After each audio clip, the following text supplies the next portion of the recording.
Today I want to announce a tour that we're doing here at Fulu Foundation. We're going to be visiting a bunch of cities all over the United States to try and get people galvanized and excited, bring people together that care about ownership, to push back against anti-ownership laws that exist in the United States. We are doing everything that we can to reform, repeal, push back against these laws wherever we can, but we can't do that by ourselves. We need the help of everybody else. On this channel, for the past 14 years, you have never seen me, not once, say, by the way, check out Tunnel Bear, check out Raycons.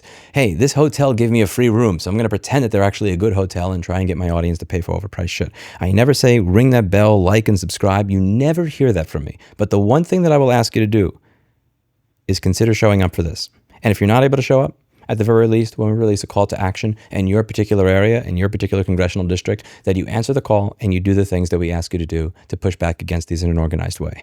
I'm showing up in California next week. I'm going to be flying out on Monday. I'm going to be showing up on Tuesday morning in the California, in Sacramento, in the Senate building. I hope as many people show up as possible who care about 3D printing not being destroyed by a law that requires that the 3D printer connect to a fucking government database to try and figure out if it thinks that you're printing a gun, which, again, as I went over, if you have a cold shoe mount to a camera, if you have a case to a Raspberry Pi, if you have a flashlight, this is so many places for this to go wrong. I'm showing up there to record all the heroes that have decided to take time out of their day to explain why this is a horrible bill and try to get as many people to show up as possible to push back against it. And we're also going to be doing that with Section 1201 of the DMCA and many other anti-ownership laws. One of the things I learned while watching the push for that bill is that while the group that is doing it has a lot of money, it's a very small number of people that are actually getting a fuck ton done. Because while our side, the pro-ownership side, the pro-repair side, the pro-freedom side, is often very black-pilled, nihilistic, and believes, they're never going to listen to us. What's the point? The anti-freedom side, the anti-ownership side, the anti-consumer rights side, they are very fucking motivated all the time. And one of the things that I'm realizing is that I need to start trying some new things to get our side as motivated as possible. We are going to organize the people that we get together to take collective action that actually results in us being able to say that we own what we bought and paid for. I do not want to sit back, as easy as it would be, and every day come up here and say, welcome to today's episode of Harry Getting Fucked. I'm your host, Louis Rossman. It would be a very easy life if that's all I did, and it would be a much easier life if I just started answering even 10% of the fucking sponsorship emails in my inbox with a yes and sent them my demographics like they asked and started taking the $3 to $5 to $10 to $20,000 checks to show you bullshit. But that's not what this channel is about. This channel has been about, is about, and always will be about trying to clean up our corner of the world. So I'm going to play you what we did today, and we're going to be repeating this all across the country. I will let you know in the YouTube community posts as well as in YouTube videos when you can expect to see these. And I hope to see you there. And I also hope to see you take part in the things that we're going to ask you to do, because the things we're going to ask you to do are the things that are necessary to move us forward. Thank you for everybody who showed up today, and I look forward to seeing many more of you Tuesday morning in the Senate building in Sacramento for that 3D printer bill. Without further ado, that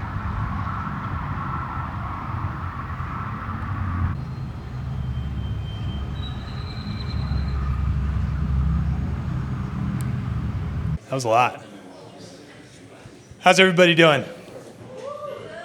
Yeah, a little more than that. Come on. How's everybody doing? Yeah, there we go. That's what I like to hear. Hi, everybody. My name's Kevin O'Reilly. I'm the executive director with Fulu Foundation. And first of all, I want to thank all of you for taking some time out of your holiday weekend to be here with us today. The reason that we're here is because something about our relationship with our technology has changed, right? We have all lived through a time of incredible technological innovation and progress. And I'd argue that many of us in this room have been some of the eager adopters and maybe even advocates for that tech. But what's become clear is that the companies that make that tech are no longer showing us the same respect, right? It used to be that when you bought something, you owned it, and that ownership came with control. So that meant that, the maker of your television or your tractor or your pickup truck had no ability and no right to tell you how to use it, when or where to get it fixed, which features you had access to, right? It was your thing. When you bought a video game, you got the disc, you could play it for as long as you wanted. That's shifted, and this conception of ownership right now is under attack. So these days, if you want to get your Kawasaki's oil changed, you've got to go to the dealership, right? If you want to use your BMW's heated seats, you got to fork over a monthly subscription. And if you just don't want your TV to spy on you and then sell that data to advertisers, you've got to navigate through 5 to 10 screens of legalese and hope that the manufacturer honors your request. That's ridiculous. It's not right, right? As owners, we deserve the right to call the shots. We deserve the ability to make our technology work for us. We deserve the right to repair, and for goodness sake, we deserve to own our shit. Yeah. So today you're going to be hearing from a few folks that are leading the push for ownership, for control, for privacy. You're going to be hearing a lot about the Digital Millennium Copyright Act, or the DMCA. Ooh. That's the right answer. That's the right response. Right, this law that has made true ownership into a federal crime with penalties of up to 5 years in prison and $500,000 in fines. And then after that, each one of you is going to take action. You're going to be writing a postcard to your member of Congress, because the only way that we're going to be able to change this is if we all come together and demand that kind of change. So thank you again for being here. Now the person you've all come here to see, Louis Rossman, president of Fulu, YouTube activist, many, many things. Louis, take it away. How about a round of applause for Louis, huh?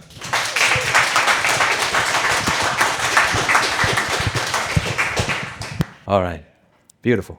It works. All right, so today I thought we'd start out with the primary problem, which is what we've been talking about, ownership. So I thought we'd start by defining the problem. Let's define what purchase used to mean in the 14th century. In the 14th century, purchase meant to acquire in exchange for payment in money or an equivalent. The action or act of obtaining something in exchange for payment for money or an equivalent. Buying. That was the 14th century definition. Let's read the 21st century definition from Sony. Sony.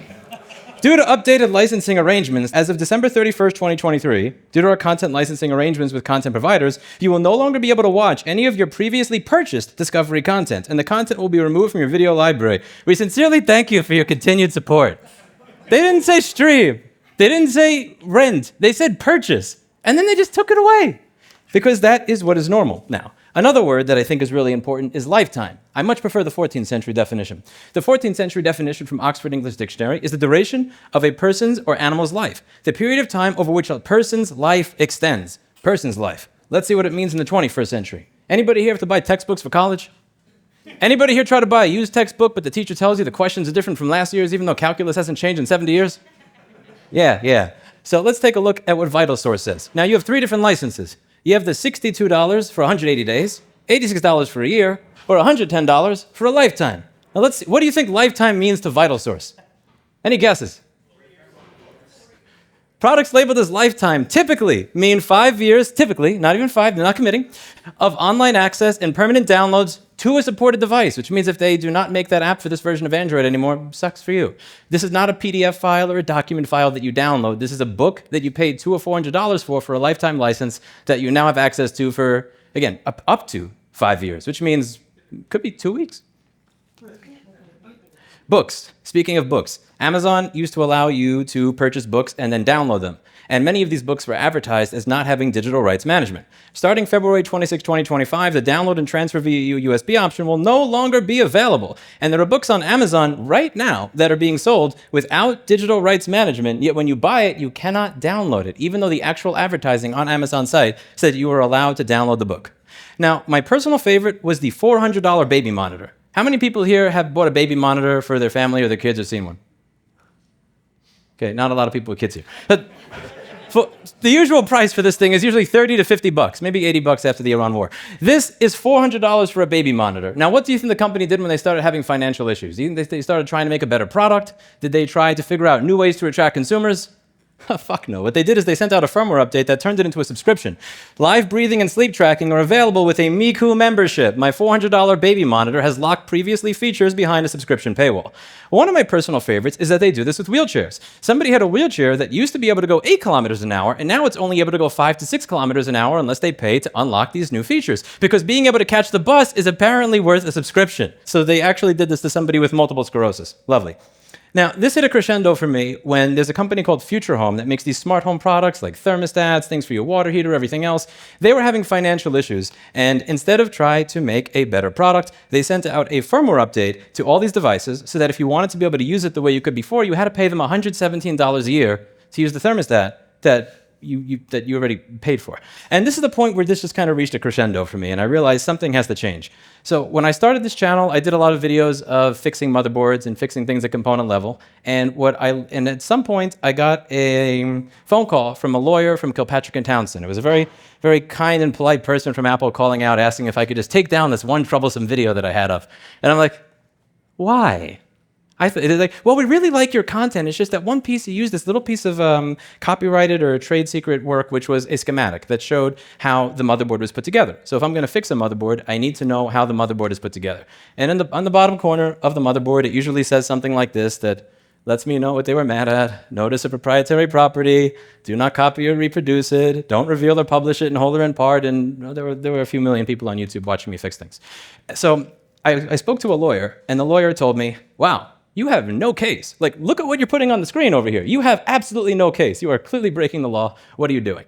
But I'm looking at my comments, and there's hundreds of thousands of people saying, thank you. Apple wanted $700 to fix this. I just fixed it myself for $15. Thank you. I started a business doing this. I no longer work at Walmart and make minimum wage. This is great. And I thought to myself, if I'm actually helping enough people, if I'm doing the right thing for the right reasons, then the fact that I'm breaking the law is not the issue. It's the law that's the issue, not me. So I paid my lawyer. And I told him politely, I tell him I'm not taking the video down. He's like, what? I'm like, yeah, tell them if they want the video taken down, they can file a claim. And the thing is, when you file a DMCA claim to have a video taken down, you have to say why. You have to say the timestamp, but you also have to say the section that was offending and why. And I wanted Apple to have to put in writing, a company that has a department and a director of sustainability and environmental justice. I wanted them to say that at 55 seconds to 1 minute, Louis Rossmann shows where the fuse is, and we don't want our customers knowing where it is. Put that shit on paper. Now, there's this idea that I have where I try to frame my life where if I win, I win, and if I lose, I win. If I win, they leave me alone. I get to keep making videos for the next 5 or 10 years and promoting right to repair. If I lose and they file a claim, now again, this trillion-dollar company with the director of sustainability and environmental justice is now going to have to explain to the world that they really don't like you knowing where a fuse is in your product. And I decided to take that principle to the issue of ownership. So let's see what we did with the future home thermostat. With this, I knew somebody who worked at the company, and I knew a few people who knew how this stuff worked, knew how to release a workaround to it. They just needed a little push. So we put out a bounty program of $5,000, and I said, if somebody unbricks this thermostat, if you return it to the functionality that it had before, we will give you $5,000. And that little push worked because very shortly thereafter, the CEO of Future Home said, this is illegal hacking. So let me get this straight. When you push out a firmware update to a product because you went bankrupt saying, we want $117 a year from all of you, just holding you hostage, holding you ransom, that's a business model. But when I say I'm going to give you back access to the product that you already bought and paid for, that is illegal hacking. Now, somebody wound up coming up with a solution, a very nice open source solution to this, and they won the bounty, and it was a great solution. A lot of people are now using their thermostat without paying that corrupt asshole $117 a year. Now, the thing is, what he said is not true. That is not considered illegal hacking in the country of Norway. It's not. However, it is considered illegal hacking in the country of America, because in the US, we have a law called Section 1201 of the DMCA, which says if you bypass a technical protection measure to get access to a work that the company doesn't want you to have access to, even if it's for the purpose of repair, even if it's for you to make the device that you already bought and own work again after the manufacturer's bricked it, doesn't matter. You're technically allowed to fix it for yourself, but you can't show other people how to do it. So this is kind of like saying you're allowed to work on your own cancer, you just can't treat other people. How many people here know how to reprogram the firmware in their thermostat after the manufacturer bricks it? Some, maybe one or two, but most people don't know how to do that. You're not going to become an expert in that. So by saying that you can't share the solution with others and making it illegal, you've effectively said, technically you can fix it, but who's going to do that if you can't share it? So we started to get known as the group that was paying bounties for unlocking these devices and offering to unlock these devices for people who have been screwed by this. One of the examples afterwards was the Nest thermostat. The Nest thermostat had, anybody here have a Nest in their house? Yeah, so for the older ones, they said this is just not going to work anymore. What I found offensive about this is that there is no expiration date on the box. Like, you probably say, here's how long my eggs are good for on your carton. But there are no, okay, bad example. Small farm, bad example, small farm. A lot of stuff at your grocery store says when it expires, but this does not, but none of these products said when they expire. And it had an expiration date. So we put up another bounty again. This one was for $14,772.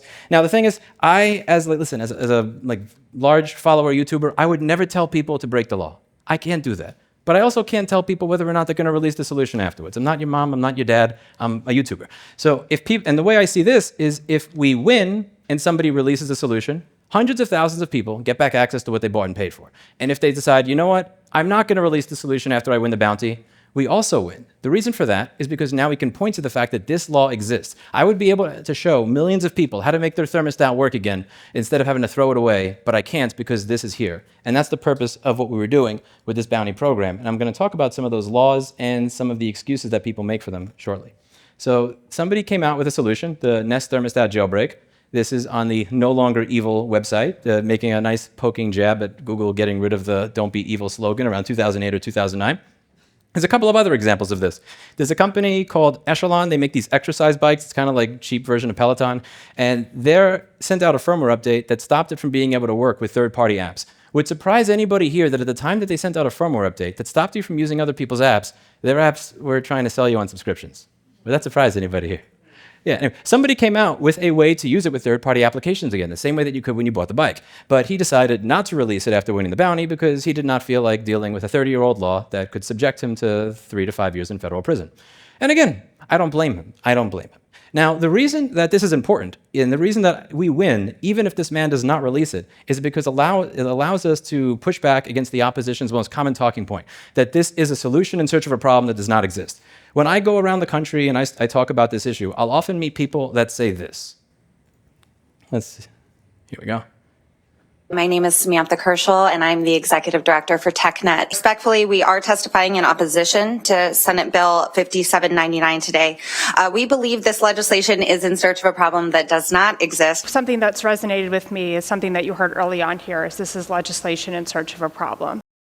Now, I got in trouble after releasing this because it had her name in the title, and apparently she said she's getting all these types of messages online. So, and I figured it out. Right before this hearing that we went to, she had tweeted, and I quote, "I'm experiencing phone issues. The phone is on, but the screen is black. I've tried everything. It's time for," and when you click this, it's like 5 or 7 years ago, so I don't have the link anymore, but it said something along the lines of, "me to figure out how to fix my phone." Life comes at you fast. I guess with the salary that she's getting to lobby against consumer rights for Samsung and Apple, she could probably just afford to buy a new one.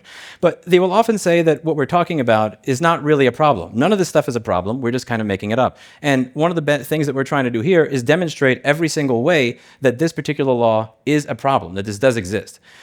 Now, I'm very biased in favor of right to repair, so I don't want you to listen to what I have to think about these laws. I'd rather you listen to the person who actually wrote it about 35 years ago. This is Bruce Lehman. He is the architect of the Digital Millennium Copyright Act, and I want you to hear what he has to say about this law.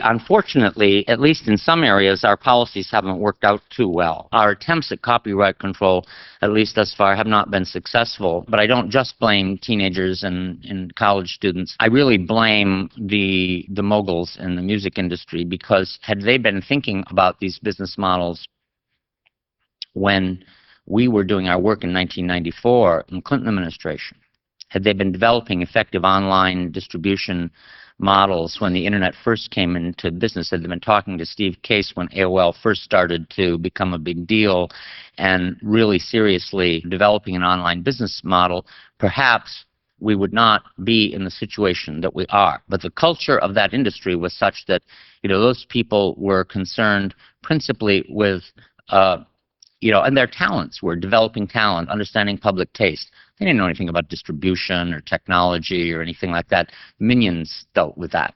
Well, their industry has paid the price. Hopefully there's not any, I won't be quoted in the U.S., but I'm afraid our Clinton administration policies didn't work out very well.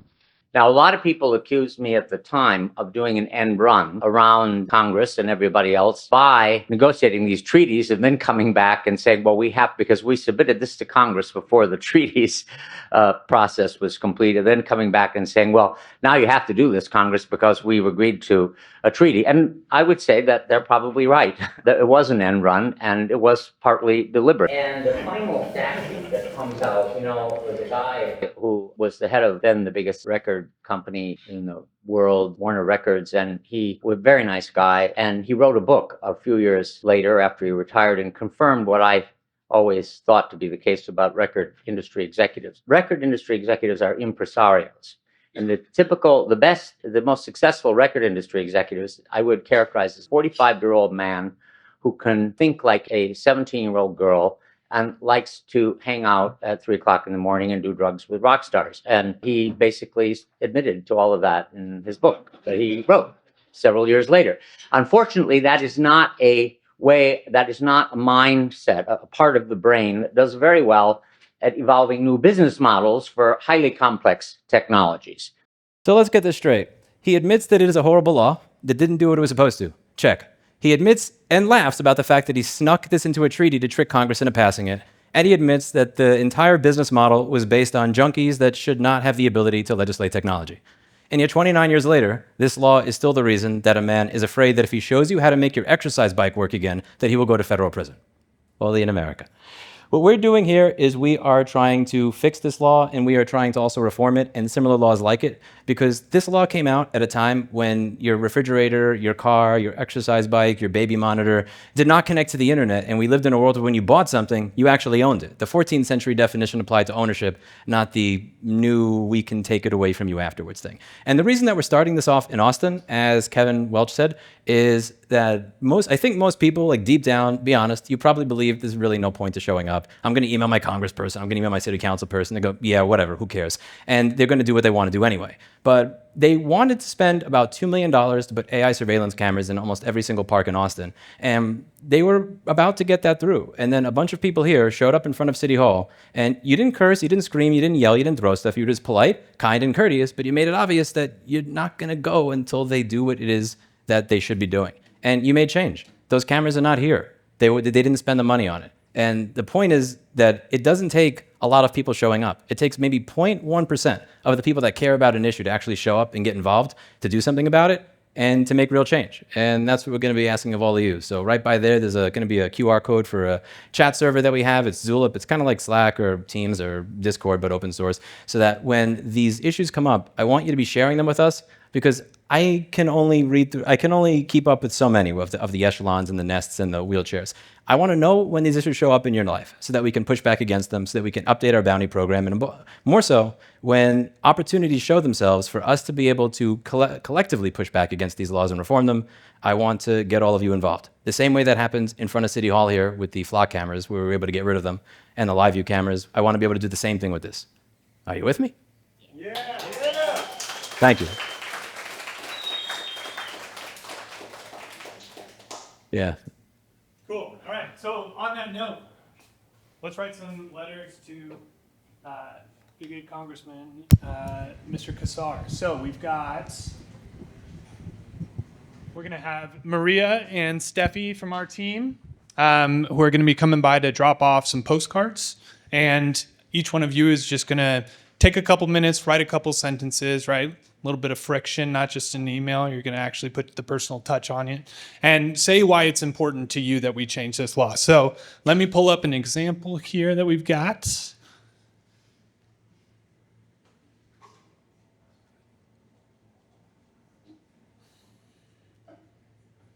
So we've got some basic instructions, right? So address the postcard to your member of Congress. We've got some like labels for you to put those on. They might already be on there. Maybe share a story or a reason as to why you care about being able to own your shit. You care about being able to repair your stuff. You care about being able to continue to play your video games. And then make sure to talk about the need to reform the DMCA. Encourage your member to support the Freedom to Fix Act. So this is our current legislative priority. So while Luce is doing all of his good work to make sure that consumers are aware of these kind of practices, a big part of my job is heading to DC and finding ways for us to make steps forward. So the Freedom to Fix Act would make it so that at the very least, bypassing a digital lock for the purpose of repair would no longer be a federal crime, right? So that Cody Kosiemba, who developed the no longer evil solution for your Nest thermostat, couldn't become a federal criminal. I think that's just crazy. So ask them to support the Freedom to Fix, and then add your name, add your address so that they know that you are a constituent, because that is really important. So any questions about any of that? Sweet. When you're done, we've got a box over here by the merch table. that you can drop them off. We'll make sure those get in the mail. Also, check out the merch. We've got suggested donations amounts there. We've got food. And then finally, as Louis mentioned, we've got a QR code that I'll put up afterwards. That will allow you to either, if you want to donate to the cause, great. But more importantly, we want you in that Zulib chat so that we have a place online where we can let you know when things are happening, and we can, take advantage of those important moments to really drive some political change. So, thank you guys again for being here. For the rest of the time, grab some food, talk to folks. Also, Steffi, who is our social media manager, is going to be going around, and she has some questions about ownership and repair and why we care about that. So if you would, we would love to hear from you why you care about these issues. That's information that we'll be then using to continue to build this movement and work towards making the change that we need to make. So thank you again. Awesome to see you all. Thanks for coming.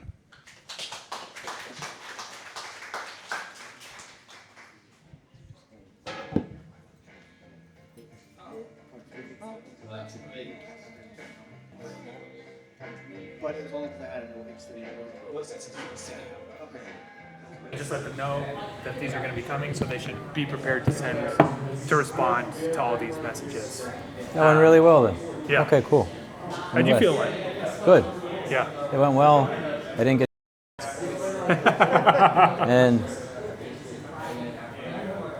I thought your presentation, your speech was awesome. awesome. Thank you. The thing that I was thinking is it's kind of like getting to watch you make a video in real life. You know what I mean? The mic doesn't work, the camera doesn't work, except I can just edit. I can edit all that shit out though. I can edit it out. Yeah.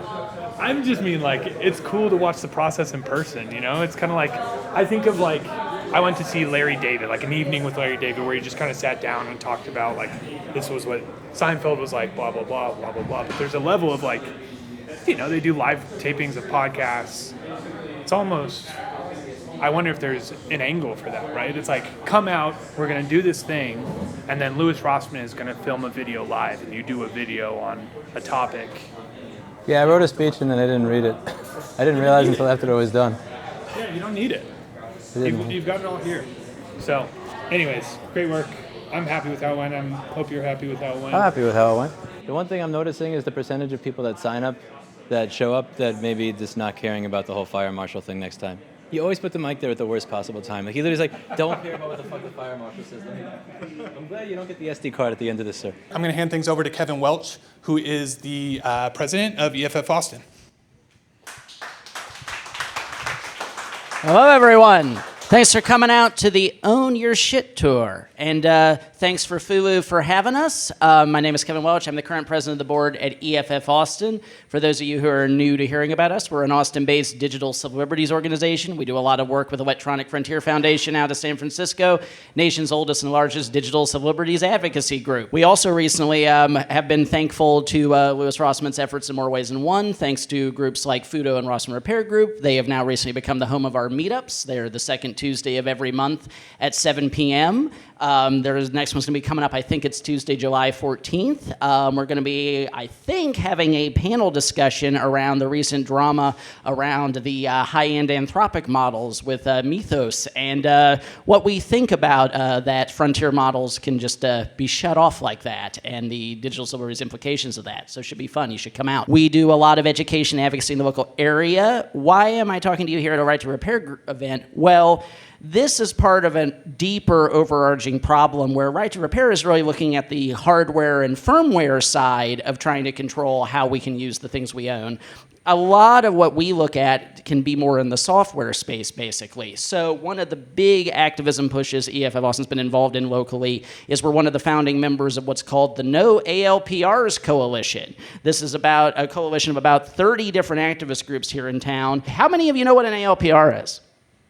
Oh, okay, decent number. I suspected in this room. So for those of you who don't know, an ALPR is an automated license plate reader. And now that is a very bureaucratic, sterile name, but what it really is it's a tool of mass surveillance is what it is. It tracks every car that goes by a certain location. And you can very quickly build out a picture of where every citizen is going at all times. Flock, you may have heard of, is the most prominent one. The reality is there is no democratic oversight of this data. It is being controlled by private companies to do all sorts of things to violate our rights. We all have different politics. I promise I can find you something that you would find horrifying that you're doing with this data. Well, the No ALPRs Coalition is proud that here in Austin, we became the largest city in America that got ALPRs banned. They are not used by the city of Austin anymore. However, this is not the end of the story. First of all, there are still ALPRs in Austin for a couple reasons. One, they're still legal at the state level. So any road in Austin that is owned by the state and not the city, there are still ALPRs on those roads. It's going to take a state level ban to solve that problem. There's also private businesses still using them. Have you been to a Lowe's or Home Depot recently? Hooray, you've been pinged by an ALPR. There's actually a cool website called DFlock where you can see exactly where known ones are mounted because they don't want to tell you. But even more than that, and here's where the quick call to action I'm going to do before I turn things over to the real speakers, which is our city council is shamelessly exploiting a recent mass shooting to try to bring back ALPRs against the will of the voters. And so it's probably going to come up in July at Austin City Council. We do not yet know the exact Thursday meeting that it's going to happen, but you should follow both EFF Austin and No ALPRs and probably Lewis on social media. We will be telling you more about when we know. You can find us on any social media of your choice by going to effaustin.omg.lol. It's basically our hacker link tree, basically, without the surveillance. So go there. And you can follow us, and we will tell you more. The only way you're maybe going to keep them away is you got to write them, and you got to show up in force. Bare minimum, they're going to have to stare down hundreds of people saying no if they do it anyway, which is not a good look. So I encourage all of you to follow, get involved, and you shouldn't feel hopeless about this stuff. We got ALPRs banned in Austin. We could have just given up. We didn't, and they were banned. But I also want you to know that these fights never end. You can't ever give in to apathy. They will always try to bring it back. They believe in their view just as much as we believe in ours. So the fight never ends. So let's get back to work, and I'm going to now turn things over to people who are frankly probably having a lot bigger impact than us and who are the reason we're all here today.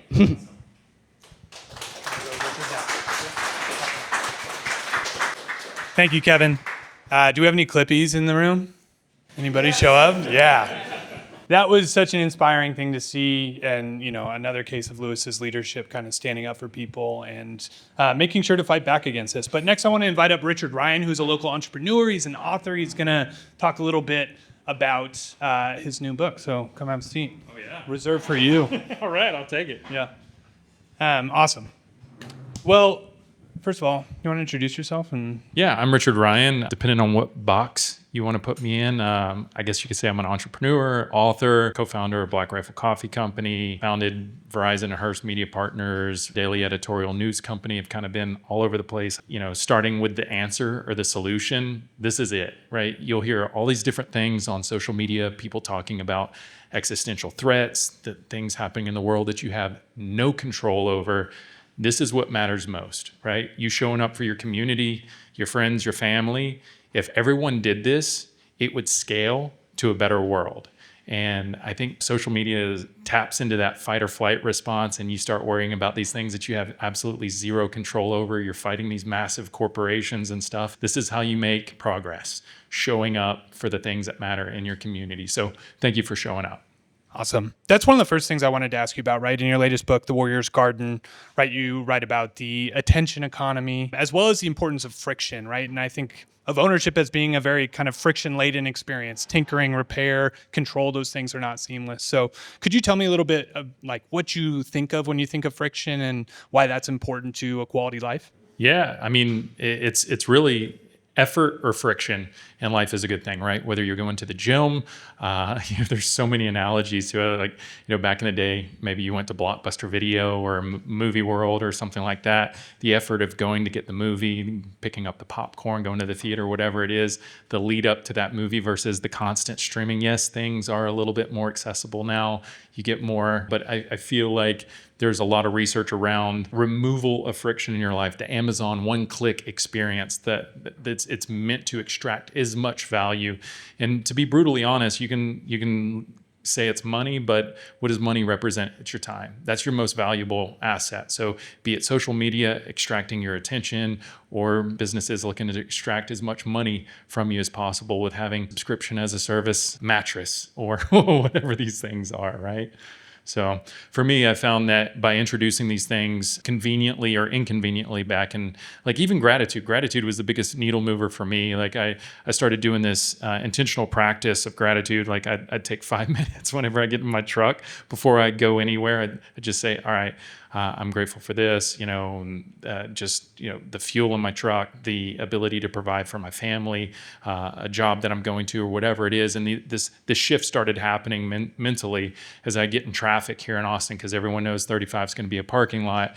I'd just be sitting there and typically I'd be frustrated about, oh shit, I'm running late. This sucks. Woe is me. And then I started looking at things a little bit different. Oh, this guy working on the side of the road here, he has a job. He's providing for his family and everything, and he's improving. He's trying to make my community better. And this, mentally, this shift started happening and everything. And there's other ways to introduce friction in life. I've gone back analog as far as DVDs and stuff like that. I canceled all my streaming services. Yes, I'm slowly regressing technologically in some ways, but I found that if I'm going to purchase a DVD or Blu-ray, we have to make the conscious decision. Is this worth buying and then waiting, a day or two for it to come in versus just going and clicking and watching it on streaming? And even if the interesting thing is when you buy these on streaming services, be it Apple TV or whatever, typically you're paying $20 for it. You get the DVD, it's $4. So if you're willing to wait for it, you end up going, oh, okay, well, this is something that I appreciate just a little bit more. So just a little added friction here and there, I think, has led to a more meaningful and, gratifying life for me. So. Yeah, absolutely. I remember you talk about Blockbuster, right? That was like a Friday night ritual, going with my parents and the excitement, right? Versus this. So you talk to, right? A lot of people are kind of actively looking for friction in their lives, right? Whether that's people starting to turn back to dumb phones or dumb TVs, people collecting vinyl records and CDs. They're looking for older cars that they can fix. They are, taking on and looking at open source software rather than what comes in the box. Why do you think that's happening, and why do you think that's important?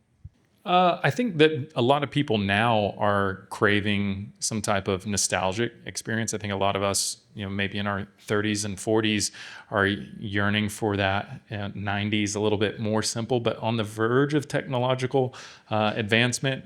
For me, my first vehicle my grandma bought for me when I was 13 years old, she spent $500 on a '67 Mustang. Didn't run, and it wasn't the coolest thing to have as a teenager in the 90s, because everything had moved to electronic fuel injection, and I had this carbureted car. She's like, here's a Haynes manual. If you want a car to drive when you're 15, figure it out. So I worked summers as a carny, as a attic rat for my uncle's HVAC company, did all these odd end jobs, and by the time I was 15, I'd figured it out with the Haynes manual. It'd been awesome if YouTube was around and there were tutorials and stuff, but I ended up figuring it out, and that it really molded who I am today, and always trying to deconstruct things, build things, and everything, and it's a core part of who I am. And even when it comes to things like buying those DVDs and stuff, it stems back to that right to repair and the DRM around all these systems, because I've been thinking about this a lot, and really all these different problems are boiling down to profit or power. And control is the mechanism to achieve either of those, right?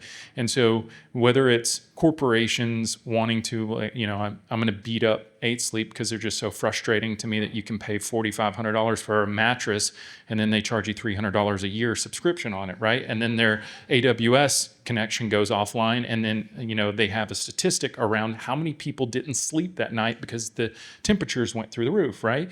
And so a number of problems there. One, why won't my mattress work without an internet connection? But then 2, why do you have sleep data on all these people that you're publicizing? I thought this was private, right? So who else has access to that data?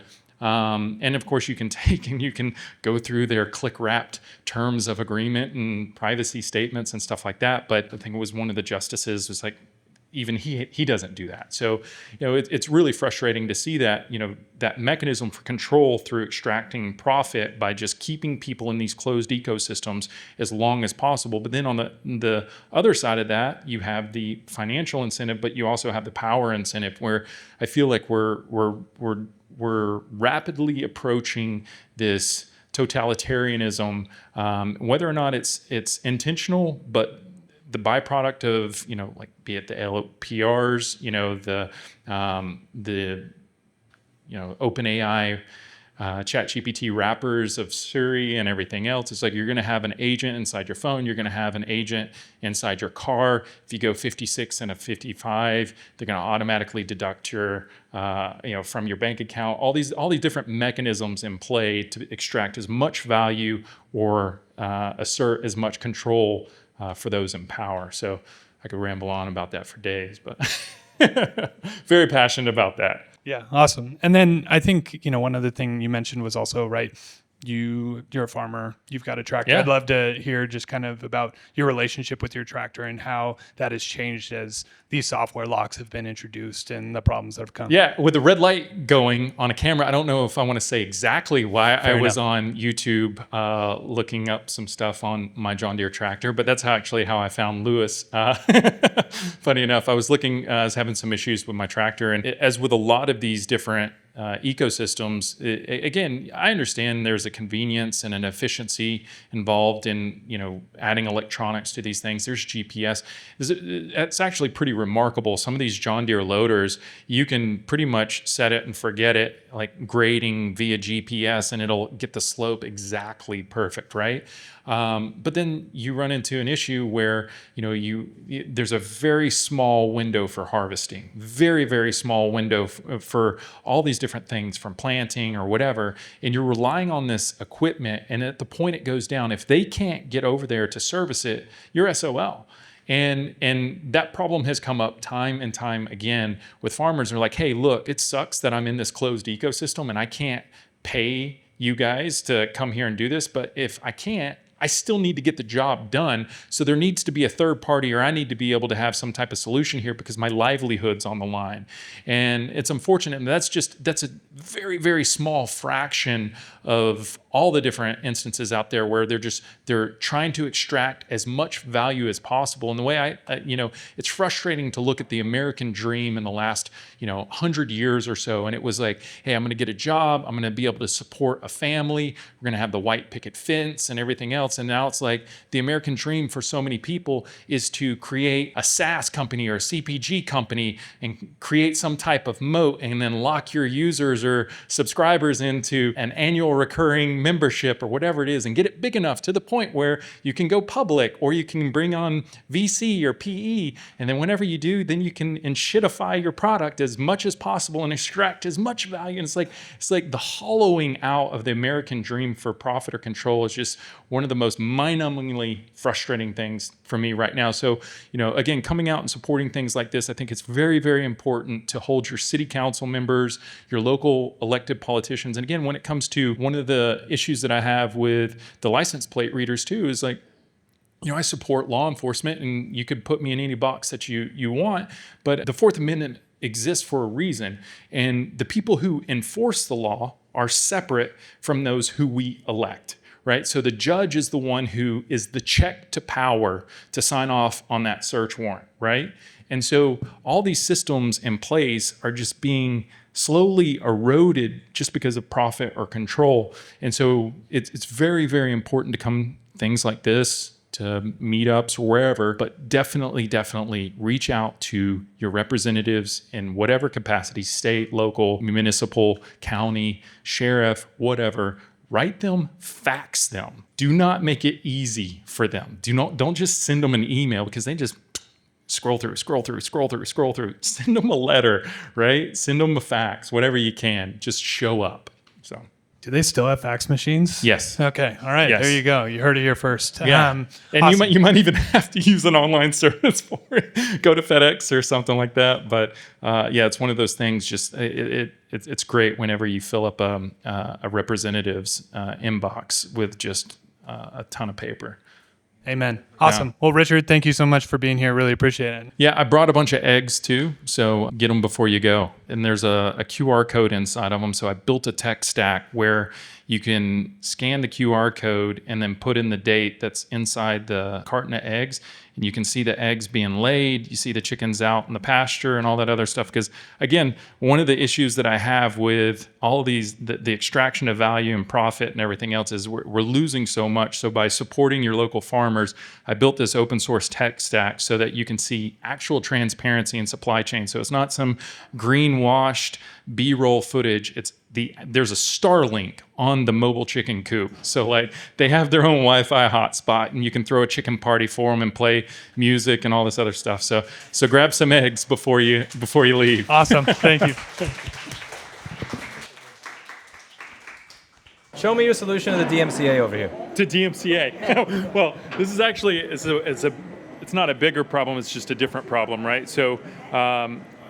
The term greenwashing, have you ever heard it? Yes. So it's just deceptive marketing. You tell people that this is, grass-fed. Well, what does that mean? Like, it doesn't mean that a cow was on a pasture frolicking and eating a happy life, right?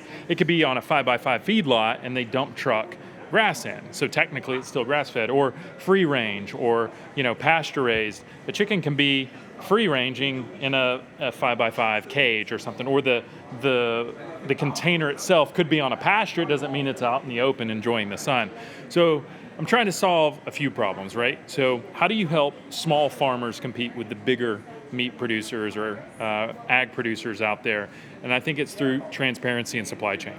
And how do you do that? So I build a tech stack that I give away to small farmers. So for my chickens, I have like 65 of them. We have cameras in the nesting box, out where they forage, inside where they roost, all over the place. And so whenever you get a carton of eggs, there's a date inside, and you scan a QR code, and it'll show all the different nesting boxes where those eggs were laid that day. So that in theory, what would a small farmer would do is they'd upsell their stuff at a premium. Because I don't know if you kept up with the Vital Farms controversy or anything like that. Some producers will take and put additives into the feed to make the eggs look a little bit more orange, the yolks. What we do is beta-carotene or something like that? Exactly. That's exactly it. You can do it a number of ways. You can put crushed peppers and stuff like that in there. But it gives you that good placebo of thinking that you're eating a better egg. That's exactly it. And you have a nice fancy package or something like that, and you say something nice on it where it's like very green. I got tricked by that 5 years ago before I realized they were just putting something in it. Do you want a name drop? You want to burn somebody down? No, I don't remember the name. I just remember the placebo of thinking like I got a better egg, and then my personal trainer tells me that they just put something in it to change the color.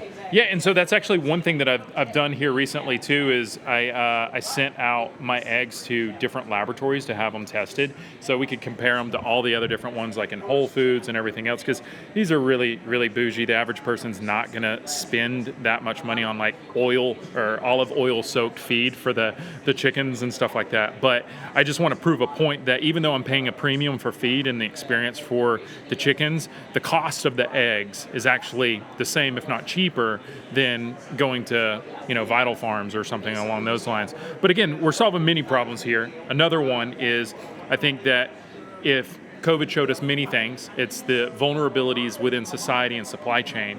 And there's not a whole lot of elasticity in civilization. And there's so many different aspects of that. And I think food is a key, right? So like we don't have small farms in a lot of cities. There are food deserts that have, fast food, Walmart and stuff like that, where they're growing the meat, the produce and everything really far away from the communities. So by supporting a local farmer, you're building that resilience and elasticity. God forbid something happen like a hurricane or whatever, there's some type of supply chain resilience for the communities and everything. So, and then, small farmers could upsell their stuff at a premium to compete with those bigger ag producers because, in business, you're always looking at giving up margin somewhere. It's usually in shipping, a meat processor, or it's not just D2C. And that's where some of these, social media, there are some places like White Oak Pastures where they have a destination farm that people can go visit, and they get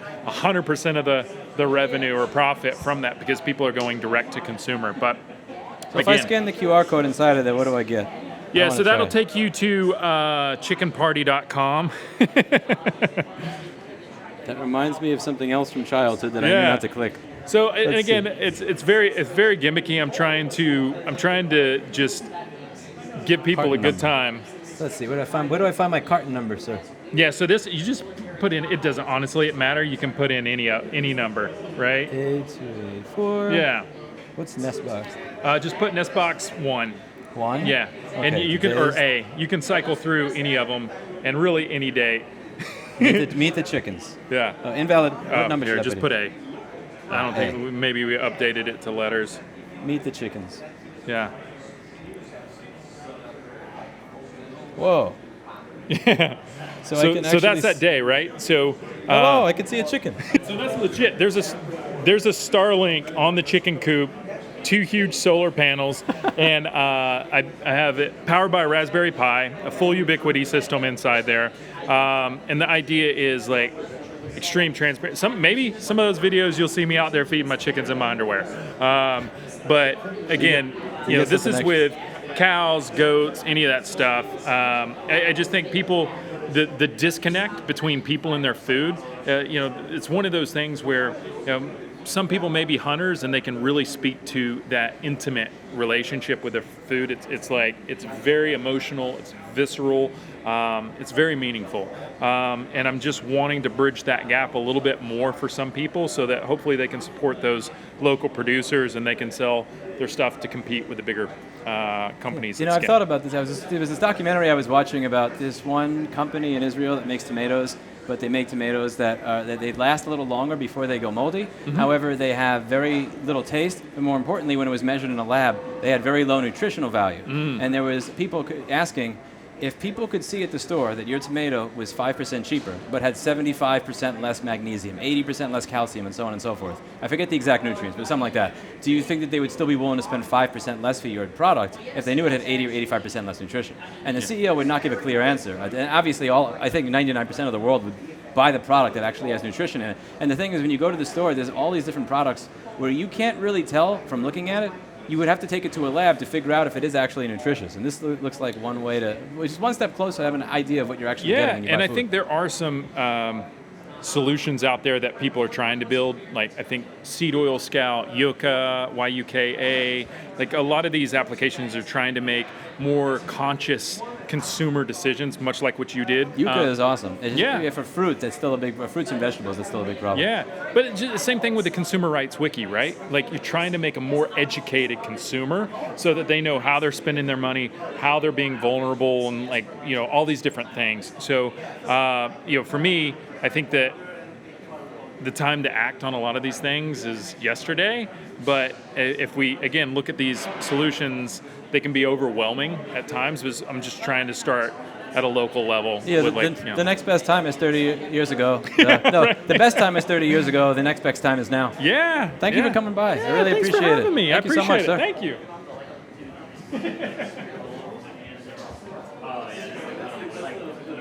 I spend most of my time. Hello.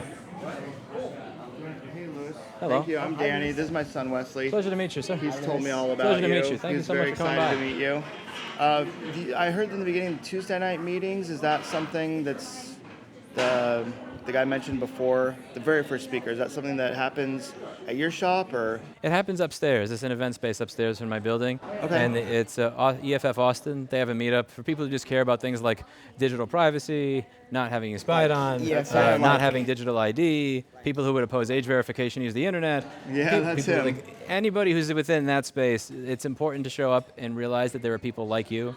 Like one of the things that happened, my girlfriend at work was called an idiot by her boss in front of other people for voting against digital ID. And now, aside from the fact that I think she should have immediately punched him in the face for just saying that in general in front of other people, but it's very easy. My point is, it's very easy in modern society to believe that you're like one of 1,000 people that think this and that you're the crazy person. So being around other people that will that share these views makes it easier to realize I'm not crazy. It's just most people don't know about this, but when they do know about it, the group gets bigger and bigger and bigger. And it's every Tuesday? I think it's the first Tuesday of the month, but don't quote me on that. If you We'll go to check it EFF out. Austin's website, you'll find it. Like- I don't know if like- Kevin is still here, but if he's right out there. So if you ask him, Talk to Kevin We're like the electronic Like Yeah, that EFF? So there's EFF, like the national one, and then there's an EFF Austin that there's a local one. And he's like, he has a local one. I think it's been around since the early 90s or so. Jeez. It's a good meetup for people who care about this. Every month I'll have a new speaker come about the issues. Like sometimes they'll have people come from the city. There was one lawyer that showed up who gave a really good talk on AI and how lawyers were getting held in contempt. There were some lawyers that were being held in contempt because they were using hallucinated case precedent in their briefings. I gotta try that hallucinated like OS. Have you seen it? Like it's. I need to try I haven't seen that. Like there's like this fully AI written OS. Well, I mean also that's Windows, but like. Yes. Like it's crazy. Like it's stupid that like it's all vibe coded, and now people are like switching to Linux more and more, and Microsoft's like, wait, why do we do this? So what got you to come out today? What got you to come out today? Or what are the things that? Well, he got me to come out. I subscribed, I guess, to something. I saw an email, and I was like, hey, is this something that is of interest to you? And I told him about the event and your name, and his eyes lit up, and he said, yeah, can we go to it? So we signed up, and I'm kind of learning from him more about the privacy, and he's urging me to, get off the grid, quote unquote, more than I am. Like it's stupid that I even have to go to this event. Like these should not be problems. I agree. Like this stuff should not be a problem, and I think the way that it gets snuck in is by convenience. And then things are very convenient the way they are, and then over time they just make it a little bit worse, but just enough that you're not going to riot over it. And then that happens 1,000 times over 10 or 20 or 30 years. Yeah, it's like Netflix.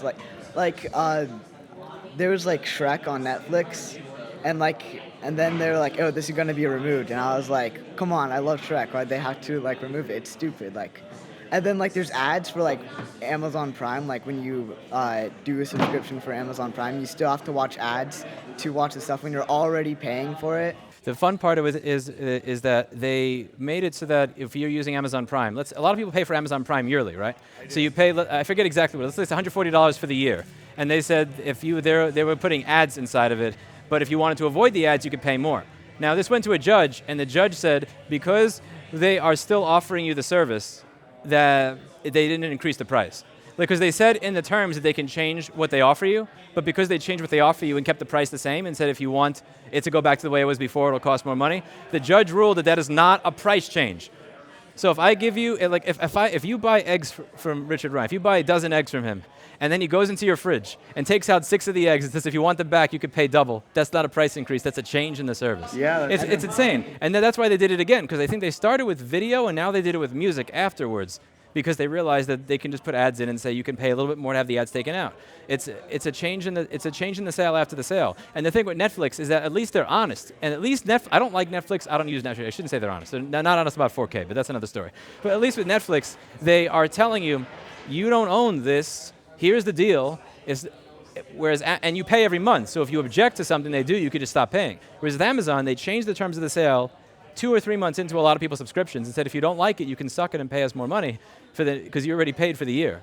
Yeah, I tell my mom that she should be more focused on online privacy, because she has lots of things, she has children, if she gets her bank gets compromised or something, that would not be good. And I'm she's I don't need to care about that. I'm if someone was spying through your window watching you, would you be fine with it? Well, 27 years ago, the people who were saying that your TV is watching you and the government is listening to you through the tubes, that was Alex Jones. And now, the people that are saying that your television is spying on you, watching it and selling it to everybody are the people that read the terms of service. Yeah. And that's the difficulty, is that everybody who said these types of things 20 to 40 years ago were insane.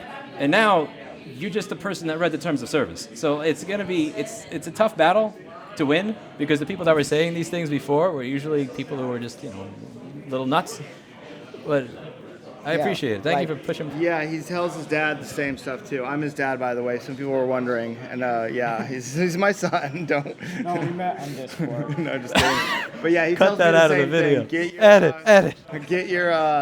Get offline. Get all this. Same thing he tells his mom, and I'm starting to listen a little more. I appreciate it. But yeah, and nice also, to meet thank you. you for encouraging your kids' interest. I really appreciate it. Oh yeah, of course. That's awesome. Thank you. You're Nice a cool to meet dad. you. And you're a cool son. Thanks. That was a worthwhile conversation. How'd you hear about this to come out here? He heard from me. Oh, cool. How'd you hear about this? Oh, because I watch your channel. And Awesome. Yeah, I've I been would watching never for a have while, switched too. to Graphene OS without you. I That's wouldn't have- awesome. Did you see how with the Volkswagen app, they're trying to, a lot of companies are making it so if you use Graphene OS, it doesn't work. Yeah. And they're claiming that it's for security. Yeah. The interesting thing is that if you're using a 3 to 5 year old unpatched version of Android, as Yeah. long as it's stock Android, even if it's unpatched, no security updates Yeah. for 5 years, that's totally okay. But if you use an up-to-date version of Graphene OS that has been patched 5 days ago, that's not secure. Right. It's complete bullshit. I have an app, Cellgate, for my apartment to go in and out the gates, and it did the latest update, and now it doesn't like graphene, and it says it's unsafe.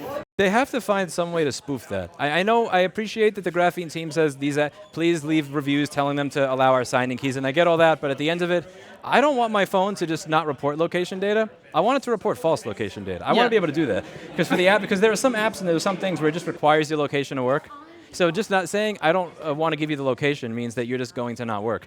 I want my phone to actually be able to say, I'm in Sarasota, Florida right now, and report that back to the app. I want my phone to be able to actually report something different to the app and just pretend that you're something else. Yeah, the Cellgate app was working just fine, and then I did the update, and then it's like... Hello. Hi, I'm Austin. Thanks Pleasure for to meet everything you. do. Been watching you since you were repairing MacBooks. Love the section on New York during COVID. That was my cat also switched off greenies on Mr. Clinton's advice. Thank you for that. And he's not very happy about it. I'm trying to teach him the concept of principles. The company that bought Greenies does something they bought a company that they shut down all the products of without an alternative. Mars Pet Products purchased I forget what the device was. It's like some dog tracker. And they said if you want this, as soon as they bought the company, they shut it down, but they made their own dog tracker. And they think they send out free ones, but the new one is a subscription service that's more expensive. So I told Mr. Clinton we don't support things being turned into a subscription in this household. I can't buy you treats anymore. Yeah, I'm lingering on the end of my Fitbit here, right? The app's finally gone. It's Google now, the literally unusable app. I don't know where I'm going after this, but previously Pebble, right? Yeah, it was Pebble, and then they died to Fitbit, and then Google bought Fitbit. Google likes to buy companies and products that they do not support for the long term. Yeah, well, I mean, it's because they want me to buy a Pixel Watch. Probably. Right, no, that's exactly why. So what are the experiences that you've had with this in your life, where you buy something and that, something changes about it after you purchased it? The Fitbit's probably the most poignant, because I had Fitbits before they were when they were still clip-on. I got over a decade of health data in there that I don't know where I'm going to take that. Do they allow you to export it in an easy fashion or an open format? Or you're laughing, you're grinning. I take that as a no. No, never. It was always either a third-party app or just somebody's open source project to scrape your stuff out of Fitbit if you wanted to move it. There was brief flashes in time where somebody had a service that would act as the connector that never seemed to last. I haven't checked. I've kind of given up, that I'm assuming I'm going to have to start fresh with my health data. I think I have a short window now that the Fitbit app is finally gone and Google has finally closed that. I think there's a short data export window. I'm probably just going to hit them with a give me all my data request, since that's now my Google data. Google Takeout. Yeah. Sometimes Google Takeout is a mess. I don't like this, but so let's say for my YouTube videos, they'll split it into a bunch of files. Yeah. You have to click each individual file. As you click each individual file, you can only click 2 or 3 at a time. There's about 5,000 different videos. I can click 2 or 3 at a time. If I click one file more than 2 or 3 times, it stops working altogether. And if you try to download too many at a time, it doesn't work. There's an option to export to Google Drive that actually does work, but then you have to pay $200 for their cloud plan to actually export if it's a lot of data. Yeah, so I've essentially given up. I assume my health data is gone. I'll have to start over with some new company and service that I don't know what it'll be. I don't know what to do for the tracker, right? I assume the software side is solvable much more than an open health tracker. But I don't know. I haven't had a chance to look at that yet. The thing I've been using for over a decade is going away. That sucks. That's the most poignant one. And as I was telling them earlier, we have a cat. We have a cat door. I had to cut a hole in my door to put a cat door in, right? And it is an internet-connected cat door. Internet-connected cat door. Because it reads his microchip, but I also have an app where I can set a curfew. I know when he comes and goes. I do love getting a little notification that he's come or gone. And if it's raining or something, I can set it to where to let him in and trap him. It's a useful capability, but service doesn't work very well. I'm on my 3rd cat door from them, all under warranty, thankfully. But I can't imagine that'll go on for very long. But it's cat door talks over some proprietary BS to a separate hub you have to buy that has to plug into your router, which, by the way, has to go directly into a router. It cannot handle being on a switch. I got that in writing from them from email. They could not explain to me why, but it is in fact the case, which is a whole hassle in of itself, because I sure hope I have a router near where I need to put the thing that talks. But anyway, there is an open source alternative to their app for managing that cat door ecosystem. but it only works on version 1 of the hub. Boom. And if that's firmware, and they did the thing where they released a new firmware that once it touches you, it's locked on there, and you can now no longer use the open thing with there. So I never actually got a chance to try the open solution to see if it's better than what they offer. I just put a new dummy router in place this morning to make that hub work again, and so eyes rolling is what it is. Lame. Thank you for coming out. Thanks for doing everything you do, man. Hopefully we have to make some change. Thank you. Thank you, my friend.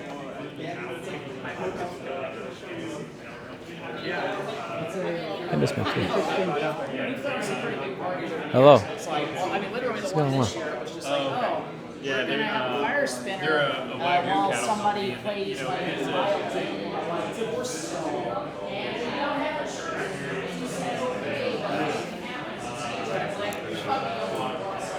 Oh, I'm tired.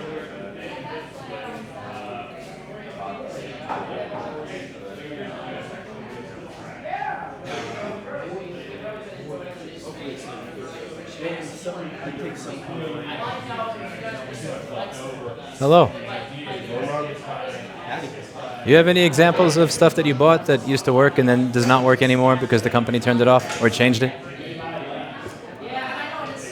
I suppose it's the stop killing game stuff that like probably is having the biggest impact. You have stuff that you buy digital copies of years ago and you want to sign back in and the servers are gone and everything doesn't work as expected. I don't think it's a big loss. A lot of the live service games aren't great. I don't really miss them, but yeah, you have stuff like the Burnout game, which was completely available offline, and then just the servers go, and then it's gone. Like it's being baked in from the games being created. I think it was one of the SimCity games needed an always online like connection for it to work, and there was no need for that because there was no real digital or online stuff needed for it. But yeah, that's probably the biggest thing that I have actual examples of. I think I've bought a couple of IoT devices that have the servers go offline, or like maybe the company's gone bankrupt, and then instead of having sort of schematics or APIs that you could host stuff digitally, just the fact that they were cloud-based objects, they're completely unusable. Like it's something that I'm now conscious of when I'm buying a smart bulb, when I'm buying anything that has internet connectivity. I want to be able to manage it locally. I don't want to call out to the web. I want to be able to manage that stuff. And I have the technical skill set that I'm able to do that, but it's not something the average person could do. Write their own API calls and automate the stuff that I'm doing. But yeah, I think it's shifting toward, like it's shifting in the right direction. I think we're becoming more and more aware of how we're getting fucked over. And yeah, like it's growing, and just I think companies are, whenever they get the bad PR from people like yourself that whip up everyone into a frenzy, like they do pull back whenever they suffer through PR things. So yeah, like I think you're doing an exceptional job, Fulu's doing an exceptional job, and yeah, it was a pleasure to be here today and see that everything. Thanks for coming out. Yeah, I appreciate it. Man. Thank you, sir. Can I get a photo? Absolutely. Yeah.